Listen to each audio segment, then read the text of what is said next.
السلام علیکم. د اسرائیل او د فلسطین جنگ په ډیر زور او شور سره روان دی او د دوانو طرف ته ډیر لوی د نقصان او د جانی شهادتونو اطلاع ده. دا جنگ چې دی نو ډیر عجیبه کیفیت دی ځکه چې فلسطین د ځمکې مالکو او اسرائیل غاصبو او هغه په طاقت کې او د مغربي قوتونو د هغوی سره مرګستیا وه.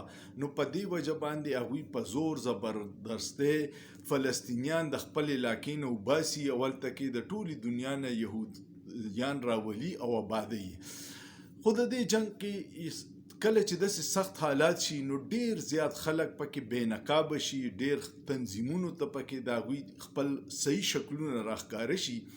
تاسو ته کو یاد شي نو 1340 کاله چې کله په افغانستان کې جنگ کېدو زمونږ ډیر علما ورته جهاد وي، خو پوهه خلکو ورته فساد وي. او ولی خان غونته خلکو چې د هغوی یو ډیر ویژن او سیاسي طور پوهه وه، عوامو کې لا دومره شعور نه، خو هغه خو لیډرانو ډیر جینیس خلکو هغه وی چې دا جنگ نه دی، دا فساد دی او دا به اخره کې زمون خپل وطن ور به پې لګي او لوټي لوټي به کېږي. او هغه تاسو مظاهره ولیده چې په 1340 کاله کې پاکستان کې څومره خودکش دماکې بم دماکې زمون قبایلي سیمه څومره برباد شوه. 80,000 زمونږ د فوج ځوانان او عام خلک پکې شهیدان شو. او دا په دې وجه و چې دغه جنگ د جهاد نو دا د امریکې د ډالرو د پاره د روس خلاف امریکې خپل انتقام اغستو او د ور لکه ور زما په ځمکه لګېدو. نو زمونږ ځوانان پکې شهیدان شوي او دغه کې زمونږ علماو چې وو هغوی ډېر عجیبه کردار و چې د جنت لالچ یې ورکړی او ځوانان یې ذهنونه داسې جوړ کړي وو چې دا عین جهاد دی او فتوې ورکړې وي. او بیا هیلری کلینټن په خپل یو سینټ کمیټې ته بیان ورکړی دی چې کله وزیر خارجه وه چې مونږ د سعودي عرب نه وهابیزم اسلام را امپورټ کو او دلته مو په زرګونو مدرسې د سعودي عرب په تعاون سره جوړ کړي، جهادي لټریچر مو تیار کو او پاکستان نه مو ځوانان برتی کړه، د مفت او بې تنخواه ورته ملاو شو او د روس خلاف هغوی وجنګول. اوس هغه ټول تنظیمونه د فلسطین په معامله کې خاموشه دي. نو دا یو خبره خو ثابته شوه چې جهاد بغیر د امریکې د ډالرو او د حمایت نه زمونږ د مشران نشي کولی. مولانا فضل الرحمن به کلیم کو چې افغانستان کې زما د مدرسو بچي جنگیږي. قاضي حسین احمد دلی په زرګونو لکونو خلک برتی کړي، په هغې دوران د هغه خپل زوی په امریکا کې سبق وي او زما او ستا بچي جهاد له لیږلي. د حقانی مدرسې مولانا سمیع الحق صاحب د خدای وبخي هغوی دنیا برتیانې کړې وي او اوس هغه ټول عالمان بالکل خاموشه دي ځکه چې دغه جنگ چې دی دا د اسرائیل خلاف دی، دا جهاد.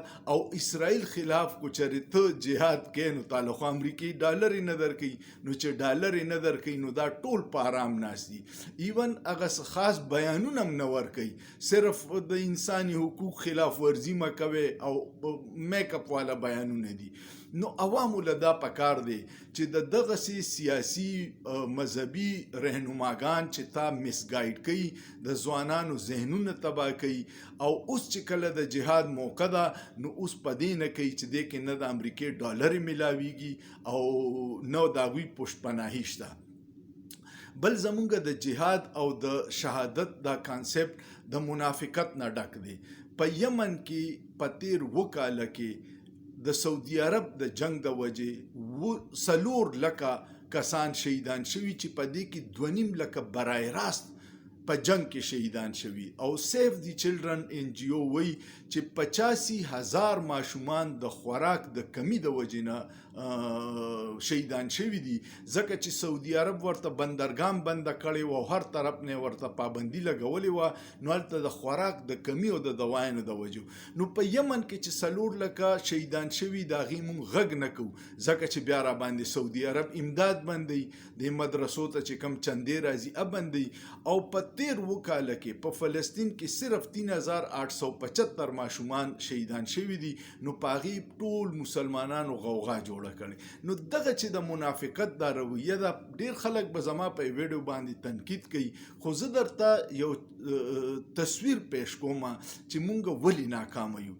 یو نیم عرب مسلمانان ناکامه په دې دي چې زمونږ رویې ټولې د هر طرف دپاره د منافقت دي، د یو لیول مو نه دي. کو سعودي عرب په یمن کې مسلمانان وجني نو پای خاموشي ده، کو اسرائیل په فلسطین کې وجني نو ټولو هوا غوا جوړه کړې ده، خو عملی اقدام یوم نه کوي، نه د هغې مذمت کوي، نه دوی له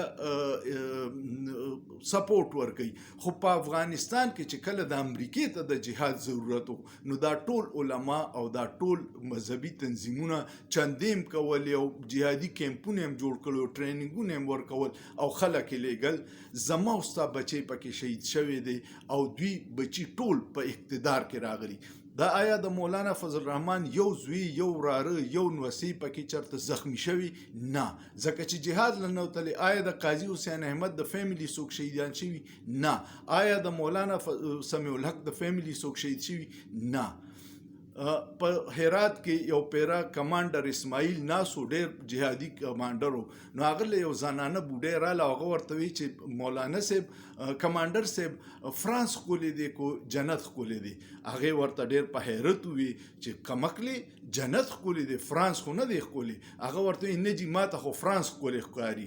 نو ده ورته وی هغه بوډۍ ښځې ته کمانډر وی چې ته څنګه وی چې فرانس ښکلی دی؟ نو هغې ښځې چې وله جواب ورکو، کمانډر سره بیا د هغې هیڅ نه و، خاموشي شوه. هغې ورته وی چې فرانس په دې ښکلی دی چې تا خپل بچی فرانس ته لیږلی او زما زوی دی د جنت په لالچ جهاد له لیږلی. کو چېرې جنت ښکلی وي، تا به خپل زوی فرانس ته نه لیږو، جهاد له به دې لیږلی. دغه زمونږ عمومي منافقانه رویه ده چې کوم مونږ ناکامه یو. امید لرم تاسو به ویډیو خوښه شوي. کمنټ پې لازمن وکړئ او سوچ پې وکړئ، په سوچ کې څه ګناه نشته.